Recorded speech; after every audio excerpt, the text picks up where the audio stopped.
Hello and welcome to Makala's Makala podcast channel. Makala, meaning branches, Kasisuthu. My name is Amanda Masondo and I'm your host. We hope this podcast finds a way to impact, educate, and inspire your next. We're on Apple Podcasts, Spotify, Google Podcasts, and Buzzsprout. Basically everywhere where you find your podcast fix. Every first and last Friday of every month. Hello and welcome to Makala's podcast channel, the Makala podcast, and I am your host, Amanda Masondo. My guest today is actually my co-host, but don't tell him that. Hello, Lebo. Hi, Amanda. How are you? I'm fantastic. I'm so glad to see you. Who's interviewing you, by the way? Don't worry. Okay. It's a technicality, Okay. but we're gonna smooth. This time, smooth sailing. All right, cool. No problems. Let's do it. His name is Lebo Thubisi, and he is the Chief Investment Officer, Alexforbes. Yeah. Deputy Chief Investment Officer. Yes. Yeah, I don't want to get in trouble with my manager and say I'm dethroned. Or also maybe you've given yourself a title. That's not what we're doing here. Yeah. That's not what we're doing here. Yeah. So Lebo is like me. We're not entrepreneurs, but we're passionate about entrepreneurship. Yeah. And we understand the role entrepreneurship plays. And we're here to give nuggets, tips, ideas on how you can enter the world of investment, or even just know more about the world of funding, more specifically. But first things first, Lebo, who are you? Where were you born and raised? Where did it all begin for you? Sheesh. Wow. So my father is from you could argue a semi-rural place called Tabanch in the Free State. And my mom is from Mamelodi, Pretoria. Okay. And so when you ask that question, it's always hard because you know the traditional way is to say where my father's from. But I think I've been fortunate to have been, sort of exposed and grown up in areas where it was very mono-ethnic, like Botswana, versus a place like Mamelodi, which was a melting pot of cultures and those kind of things. And so, I feel very fortunate in terms of my upbringing and background. And I guess, when you ask that question, where you're from, I find it's always important to also talk about luck. I feel like I've been lucky, in that, my father is a medical doctor, my mom is a nurse by profession, but an entrepreneur. But if you look at their history and background, and maybe this is the story of many, black individuals, that where we've ended up, it's also sometimes just luck, given the background. And so, and I've had a very fortunate upbringing. I've gone to good schools, tertiary, well-known businesses that I'm part of, and so I think I'm just one person who always feels very grateful. And then the world of asset management, how did we stumble over that? Yeah, so when I went to university in 2000, I actually registered to do actuarial science. Okay. And in hindsight, I realized I was chasing my sister's dream. So my older sister, if you look at call it the brain pot in the family, she took 2/3 of it. My brother and I are still fighting over the other third, so let's see who wins that one. And so, I started university with actuarial science, but eventually I realized actually my passion was finance, investments, I did grow up in a household where, my parents were always entrepreneurial. My dad loved reading the newspapers, so the business segments of it. And so I've always had this innate thing to understand what businesses do. And so I switched to finance, and I guess the rest is history. When I left university, I was fortunate to join a business called JP Morgan, a global investments business, but it had an office here in Cape Town. But fast forward, I joined a business called Great, which was a fund of hedge fund business, and that was really, sort of when I entered into the world of asset management, but very specific to hedge funds.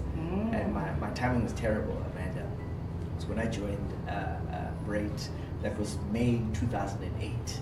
And if you recall that, yes, it was the GFC, global financial crisis. And so, but I think the experience was great.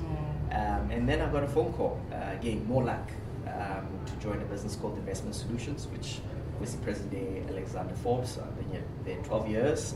I think for the majority of my time there, it was in research, or manager research, researching other asset managers.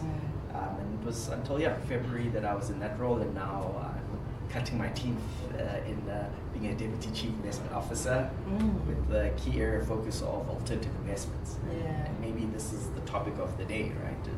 How do you fund unlisted businesses? So it's great to be here. Lovely to be here. Mention lovely. People are listening here. Please lovely. It's lovely to be here. So let's talk about asset management. In your own words, how would you define what that is? Somebody who doesn't know. Yeah. So I think we all work hard, right? And clearly, we want to save for a time where we sort of can't ply our trades, where we can't work, and so it's important to save. Now that money needs to be saved somewhere to beat a concept called inflation, right? So inflation is something that we must all sort of acknowledge that it destroys the value of our wealth or our savings.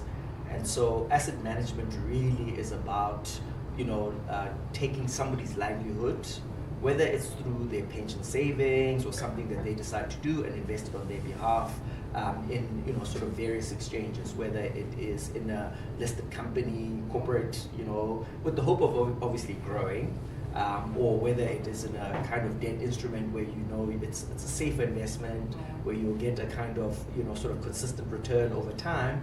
But that's asset management in the main, and that lives in a world where you deal with corporates or individuals.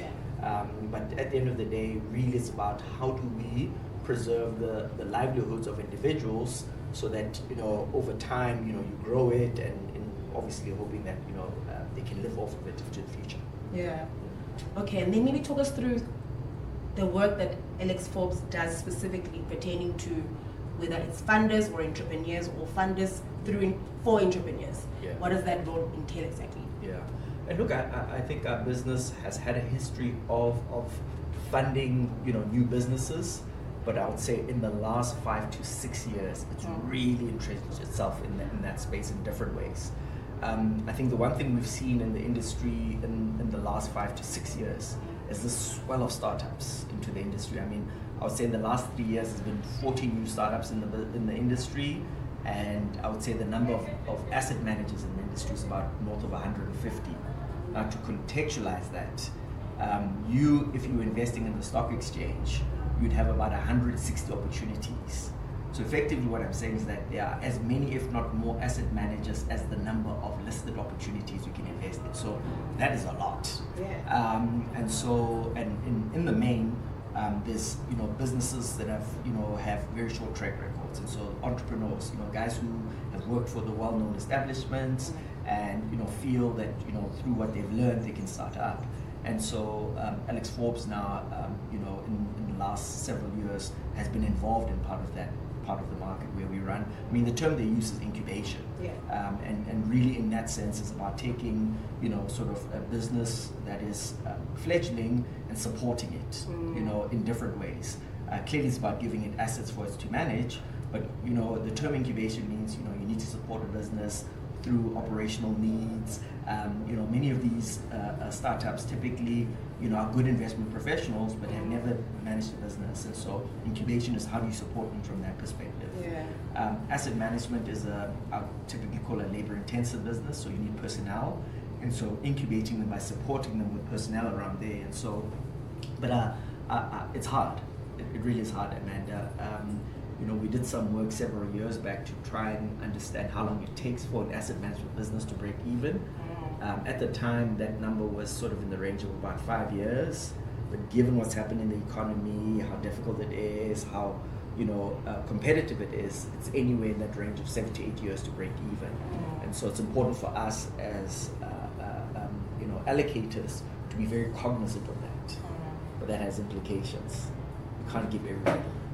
Right, and so some of the learnings that have come from what we are doing, in that some won't make it, some will make it, but it's about us as multi-managers. We call ourselves a fund allocator. How much time are we spending and how much money we're allocating in that space. But in the main, Alexforbes is a business that has been entrusted by other corporates to manage pension fund money. But we know that we've been mandated by a lot of our clients to support new startups. And most of those startups, by the way, now have come from areas of the market that typically we weren't always covering, so unlisted investments, and we're looking at clever ways of supporting those businesses, especially through the lens of transformation, the lens of sustainability. I think our industry is very concentrated.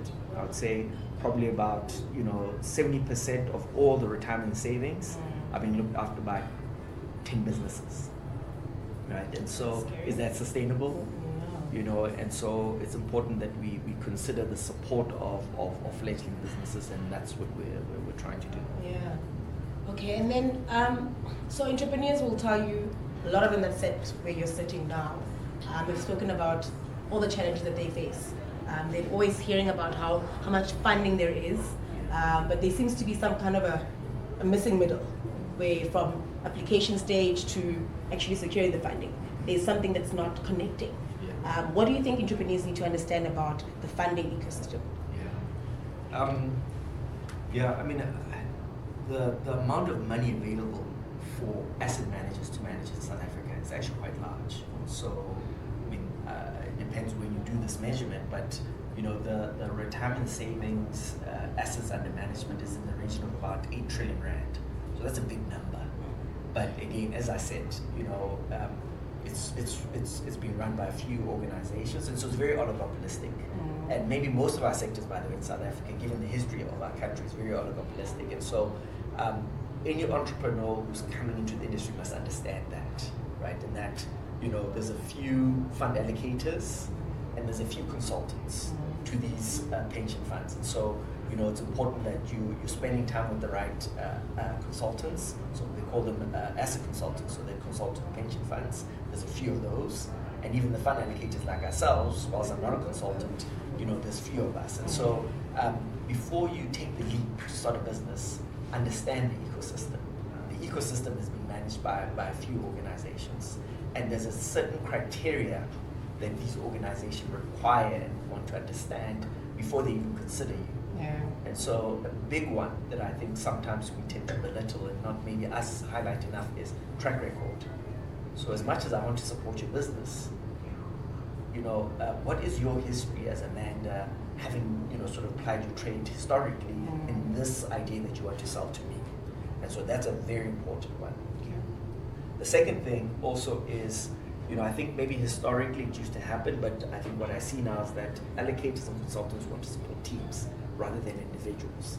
So entrepreneurs must think very deeply about, they may have an interesting idea, but who's going to work with them on this idea? And so I think generally you find allocators would prefer to support teams rather than individuals. The other third thing is what are you bringing to the table? Okay. And I think with the number of asset managers that are out there, differentiation of product is very important. How different is your solution to somebody else's? And so your ability to articulate that as an entrepreneur is very, very important.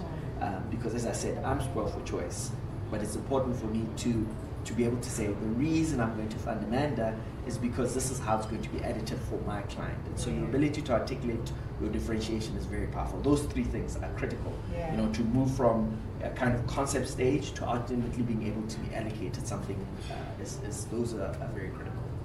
Let's talk about the team that you were referring to. Let's unpack that a little bit further. What exactly do you need? Because team can be 3 people, but maybe the how we are devising the workload needs to be specific. So what does that look like exactly?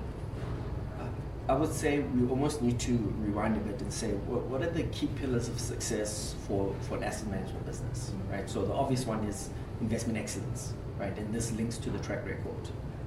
Can this person, if I get allocated my client's money, be able to beat whatever benchmark is allocated to them? And so investment excellence is very important.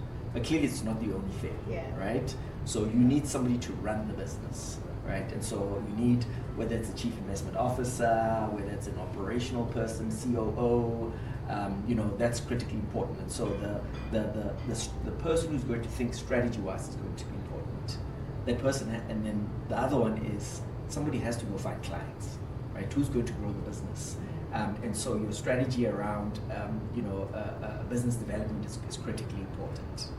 Then the chief investment officer, or the person running the investment excellence, needs support around him, right? So you need to trawl through, layers and layers of information to decide whether this business that I'm investing in actually, in fact, will produce the returns. So, you need support. So I would say, based on what we've seen, typically businesses that are successful early on would typically have a chief investment officer, will have a CEO, so somebody who directs strategy within that business, and maybe that person at the outset might also be responsible for business development, but the chief investment officer needs a team, right? And so anywhere between the range of 5 to 7 people to start up, is I think a recipe for success.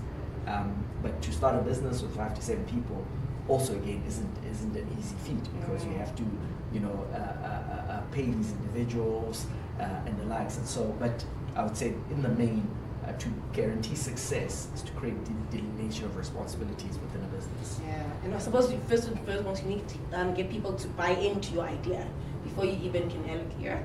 Anyway, different discussion. We'll unpack that later. So now I'm in the room. I found myself within, who's in the room? I'm here to pitch, but I need to understand what's going on in the room. Who do I need to impress the most? Yeah.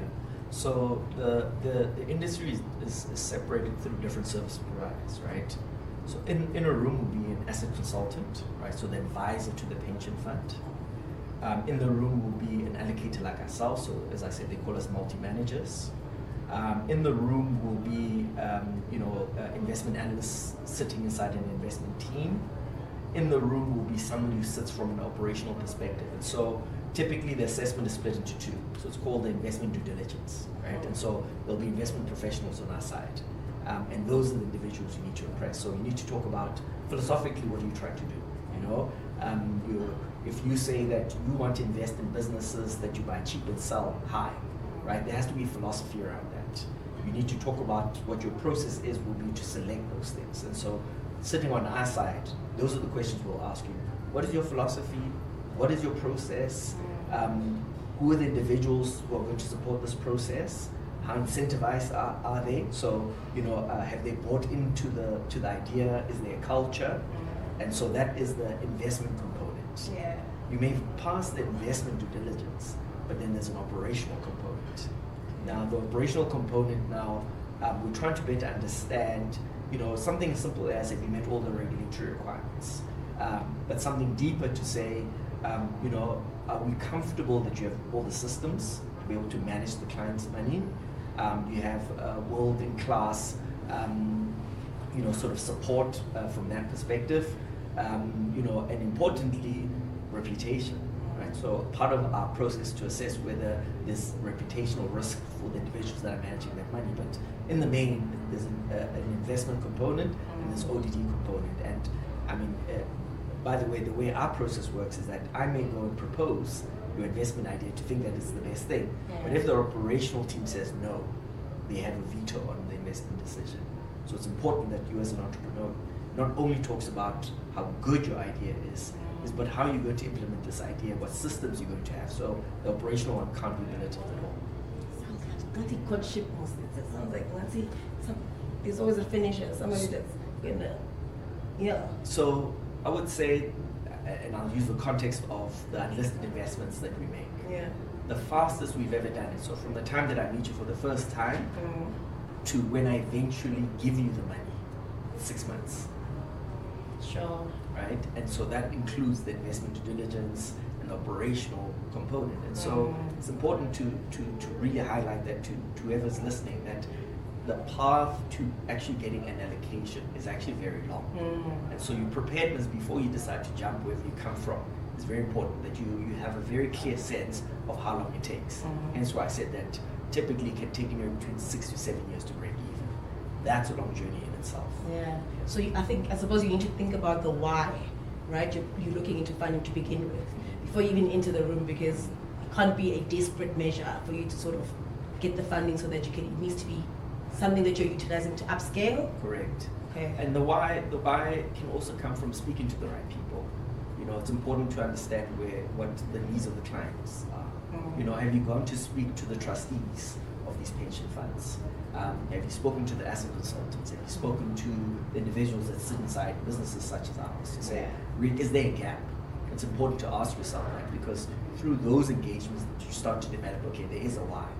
And I find, with all these businesses that we see that start up, very few actually come to speak to you before they decide to take the leap. And I'm not too sure whether it's because we're unapproachable. Maybe there's something for us to own in that. Maybe it comes across as we're unapproachable. We're here to fix it. Yeah, we're definitely here to fix right it. here today. But I think there is something to be said about them spending more time before they decide to actually, sort of start a business. I'm sure you've seen a lot of entrepreneurs come through your desk, or ideas rather, come through your desk. What was do you remember a specific one that you felt, this is such a great concept, great idea, but just didn't make it to the other side? Yeah. I would say the ones that probably will be top of mind for allocators like ourselves is this intersection between commercial returns. So them saying that, look, the pension fund is going to make lots of money from the growth of whatever investment that they make, but the intersection between commercial returns and social returns. I mean, I think we know what country we live in, the importance of investing back into the country, whether it's through job creation, improvement of healthcare, quality of education, and those things. And so the most interesting ones now are the ones that actually find that median, where in fact, the idea allows the comfort to know that there'll be a return in the end, but a road is being built, schools are being developed, healthcare facilities in areas that were under sort of covered, are being covered. Those are actually the ideas that I find, especially on the unlisted side, are getting the most interest.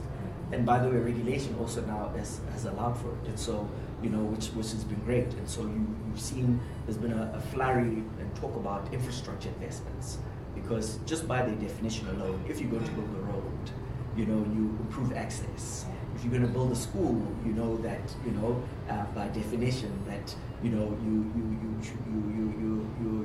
trying to improve the quality of education, healthcare facilities, and so infrastructure are probably the investments that are very top of mind for pension funds right now. Okay. So is it, actually wanted to ask you this later, but I'm gonna put it in now. When you talk about, I would have thought that being this new age world that we're living in now, AI is the thing, and ESG are the talking points that everybody's talking about at the moment. But it sounds like the basics are still the entrepreneurs or the small businesses that still get the access to funding more clearer, because as much as all those things are great ideas and concepts, but still fundamental things are still the things that people need most. Definitely. I mean, I think you see it in everything that where we live, where our families live, that the basic needs, I mean, there's this concept around Maslow's hierarchy of needs, security, education. I think, there's those things that still need to be met before we get to a point where we feel we've actualized and the likes. But there's opportunity there too, right? So in us trying to address these basic needs, pension funds and clients and actually can fact do well in that regard. And so, yes, but I think it doesn't belittle the point that you're trying to make. Can data science, artificial intelligence help us in that endeavor? Definitely, right? Use the example of healthcare. Profiling a certain society in a certain way may help. So, as an example, if you could use data to say, just using the example, Tabancho has a high prevalence of diabetes and hypertension. That's data. You could use that data to create a healthcare facility that's very specific to meeting those needs, right? And so I think it's important to augment data science with these basic needs, because I think they allow us to actually target more better, some of these needs that we're trying to solve. Yeah. So obviously COVID, state of the economy, inflation, all the things that have come and traumatized us in the world of investment, in the world of anything, your pocket basically has suffered in the last couple of years. Are you guys seeing either that some of your funders need more than just the funding that you guys initially gave them? Do they come to you with other needs now that you didn't factor in maybe before? A great question. Yes. It is a tough environment. I think what's clearly happened is that the fee that the entrepreneur charges you over time, because it's so competitive, has come down. So you find that they can do less with the revenue they generate. And so what we're also seeing is that those kind of peripheral pressures that I talked about, that the cost of the systems they run keeps going up, right? The one thing that we've seen in our industry as well, to get good talent is hard because everybody's looking at that talent. And so the cost of getting individuals inside your business is harder. And so it all speaks to this, it taking longer to break even. And so we've had to think deeply about, beyond just saying I've allocated you money to manage, what else can we do to support you? And so we've endeavored we've created an enterprise and supply development program that begins to try and address those things, and that, you may not need more money to run, but you need an office space, as an example. Yeah. So if there's anything that's abundant, Sandton CBD is office. Space, and so what we've started to include is the allocation of office space to entrepreneurs. And you know that typically is also a very a high line item, in their own income statement as an expense, right? And so if we can minimize that, it gives them a better chance. They tend to come to us to say, look, Lebo, you keep telling me that you want me to just be managing money and looking at, sort of investment screens, but, you call me to come give you a report back and those things. I need somebody to manage the client relationship. And so part of our enterprise and supply development program goes to, sort of contributing towards them getting, a client-facing person. And so you're right, absolutely. I think if we are serious about sustainability, if we're serious about really supporting the endeavors of what really transformation really meant in the industry, you have to look at it beyond just what you've allocated. It does though imply that you can't give support to everybody. Yeah, sure. So now I'm in the room. Maybe I squandered it, right? I didn't get the funding. Is that the end of the road for me, or can I still come back and repitch? Yeah. So we think that deeply about that, because the question is, do we give the right kind of feedback to entrepreneurs? And I must say, in an environment where there's so many of them, there's a risk that we're not spending the right amount of time. So in fact, I am compelled as much as possible throughout their journey, whether it's the introductory meeting or post the serious due diligence, that I must give you feedback, because you should know after a whole process and you haven't made it, why you haven't made it. And so I would say, yes, you have a second bite at the cherry, yes, but I think it's important to know why it is that you didn't make it, that you can deal with some of these things. And so I find that we are compelled to be able to give you that feedback. Okay. Yeah, but sometimes it's not easy to hear. No. And it's not easy to give, that maybe there's something that you have on offer that the rest of the market is always offering. And so you must be willing to hear honest feedback, because that might help you to rethink your strategy, right? But yeah, it's something that I think we try and do as much as possible. Yeah. But yes, you definitely have a second opportunity. Okay, great. So, and then there's always, entrepreneurs will tell you that funders are always looking for equity, right? You spoke earlier on about what do you bring to the table as the entrepreneur? Is equity the only thing that I can supply, or are there other things that I need to bring to the table, that I can bring to the table? As the entrepreneur? Yes. So you know where that stems from, right? I think, remember, we are in an environment of trust. I mean, trusting me with my client's money, right? And in doing so, I need to get comfort that, in fact, A, I'll be able to get the money back. Secondly, obviously, to get it back and it's grown, and that actually you're there at the end when I get it back. Yeah. And so this concept of alignment of interest is an important one, right? That, if my client is doing well, clearly I want you to do well. But if my client isn't doing well, I don't, you must also feel the pinch. And so this concept of you contributing towards your own business has a lot to do with that. The psyche of saying that, you are taking similar risk to the client is very important. So having equity into your business is very important. Being invested alongside the client is very, very important. But clearly, we do expect other things. You know, we think, you know, if you could bring to the table, you know, one of the things that we think deeply about is the networks that you bring, right? And so you could bring a client who may not be willing to invest in your business but in us, because remember we create a layer of governance for the client, and so those things will matter. But in the main, it's about alignment of interest. You know that you know, when I'm not there to speak on behalf of my client, and you're there managing the client's money, you know, are you thinking about the client's end outcome? And so, unfortunately, you can't get away from the equity. It's just it's a psychological thing. Okay. So now on the other end, some of them make it, and I'm doing so well. Can Alexandra Forbes, Alexforbes, You're going to get me into trouble. Alexforbes, can they come back? Can the entrepreneur come back and say, "Thank you so much. You guys have done amazing. I can see the returns. I am making it, but I'd like you guys to please invest for me." For instance, is that a thing that can happen?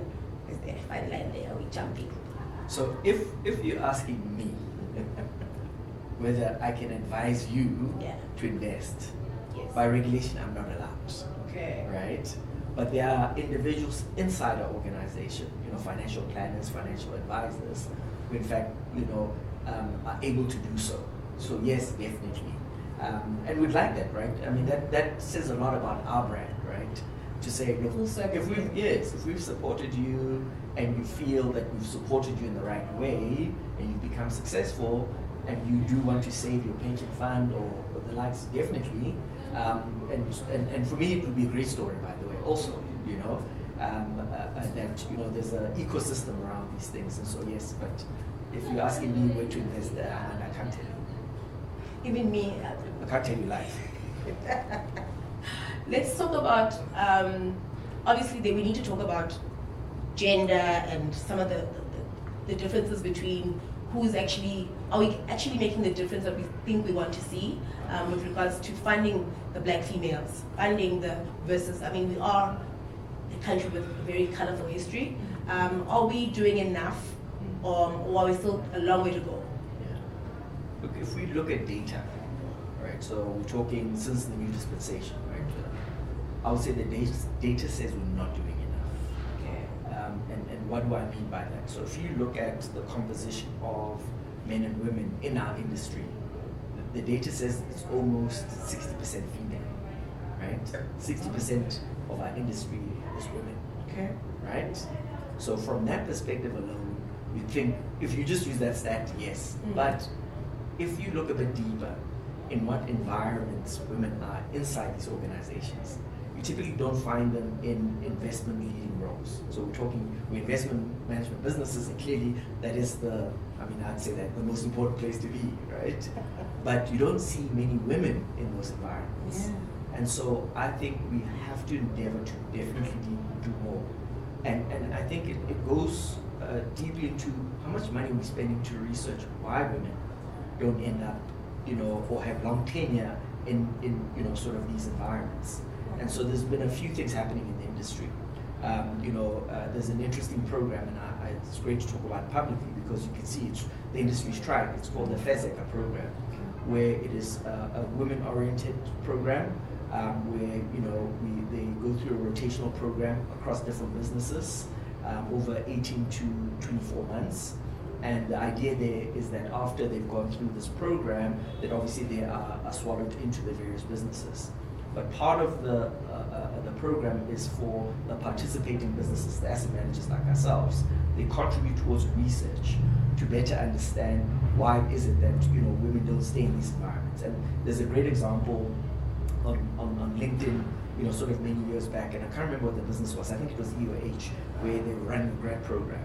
And so, you know, one gentleman on LinkedIn, you know, sort of thanked EOH to say, look, you know, people don't understand where we come from to come to these interviews. And what EOH had done was, in an envelope, there was money to go back home, and I think food that they supplied them for lunch.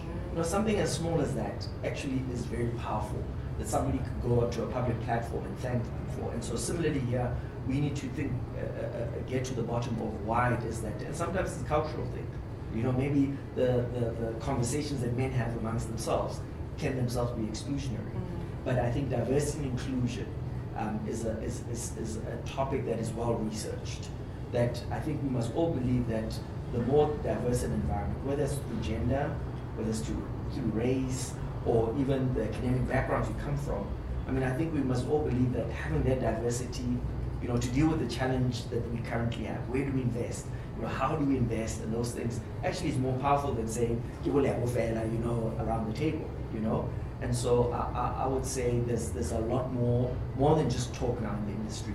The specific programs being created, even in our own organization, you know, through the lens of diversity and inclusion, we're saying that over the next 3 years, all the businesses that are contracted or we have a contractual relationship with, so the asset managers, that what we want to see is better representation of Black representation, both in the investment environment, in the management environment, and also better Black female representation in these environments. Because I think if we're intentional about it, we'll get to see the outcomes that we want. Yeah. But if we are silent about it, the history says actually it hasn't progressed. And so I'm encouraged by what I see, but I think more definitely needs to be done. Sure. All right. Tail end of the conversation. If there's 3 things, if you have more, give me more. Yes. Of things that you feel like, if you were not sitting here writing notes, I'm not sure why, but what were the 3 things that you feel like entrepreneurs need to know about the world of asset management, about funding, and what they need to do to get themselves to the other side? The first and foremost is speak to as many people before you decide to endeavor on this journey. Or even if you have, make sure you're speaking to as many people, because through that you start to realize what your gap is, where the need is, where the challenges may be. I think for me that's the big one. I think some of the unsuccessful businesses isn't that they didn't have a good idea, it's perhaps maybe the timing of the idea and who they were pitching it to may have been slightly off. And so number one, it's speak to as many people as possible. Number 2, manage your expectations of how quickly you're going to break even. So what's interesting about asset management is that you're not selling widgets. It's a knowledge-based environment, and so you don't have high operational expenses.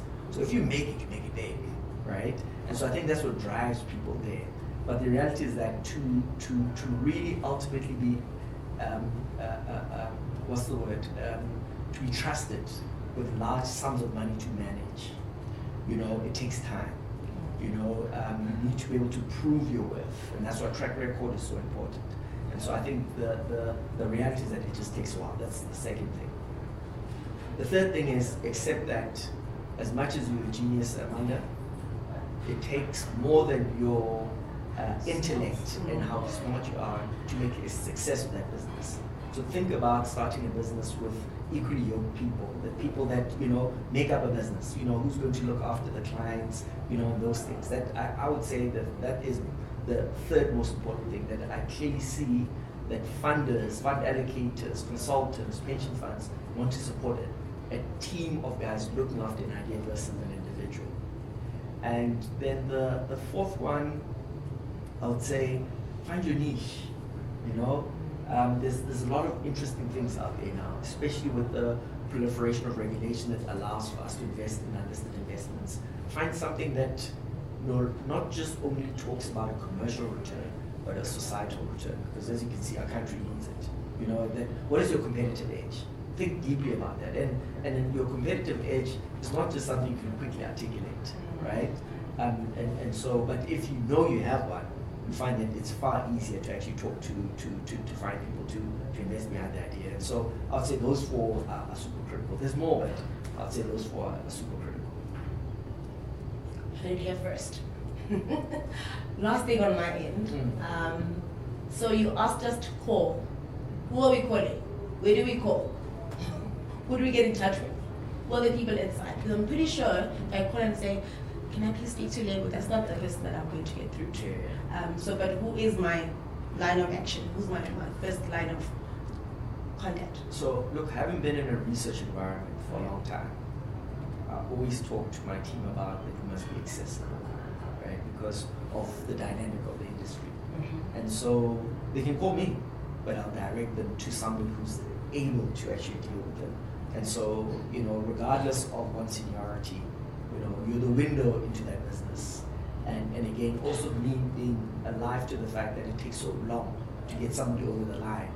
I think culturally we have to be open. And so whether they contact me, whether they contact one of the researchers within the business, or, I've seen guys, by the way, walk into our office, go to the reception and say, look, we're looking for Lebo Thubisi. And, if I'm not there, somebody's going to receive them. And so I would say people mustn't be shy to do things out the box. Come to the office. I mean, I know it's the sort of post-COVID world where it's hybrid. You'll find me in the office every day. Maybe I should say that live. But, it's I think we're supposed to be intentionally open to receive guys because of our own things. Sure. And are there any exciting entrepreneurs or sectors that you feel like are very exciting, that are coming up or that existed for a while, but you feel like they are now resurfacing again, that you might be interested in? Yeah. So look, I think we must, let me go back a little bit. So, and I'll be quick. The last time that our economy really did well consistently was during the former President Thabo Mbeki's era, first term. Okay. So talking 2001 to 2005. There the economy was doing on average about 4% GDP, right? Sure. Over that time. Yeah. And if you look at the businesses, whether it was listed businesses or unlisted businesses, we were doing very well. Okay. And so where I think we have an opportunity is to basically jog the engine of the economy, and that is in unlisted investments. Maybe I'm talking about both because that's where my current responsibilities are. Yeah. But the infrastructure developments that whether conceptually or are being built actually can begin to address some of our social ills, unemployment and those things. So what I'm excited about is infrastructure, right? Because then I'm not talking about just roads. We're talking about digital infrastructure, right? The cost of data has to materially come down. But in fact, if we invest in it, it will materially come down, right? Water, sanitation, and so all these ideas, in fact, speak to the basic needs, but money can be made in that space. And remember, we're not talking about just large businesses. I mean, there's a value chain that, through that some of these businesses that individuals can be involved in. You may not be the supplier of the fiber, but you can be a service provider, an ISP, those kind of things. And so I would say there is real opportunity for us to invest in the country because we know we need it, but at the same time, the pension funds can make money from it, entrepreneurs can make money from it. So that's really where I think the excitement is. Exciting stuff, exciting stuff. Ladies and gentlemen, Lebo Thubisi, our guru of funding. That's what I'm calling from now on. Cool. Also, you say I'm going to come back. Basically, you're going to come back. Thank you.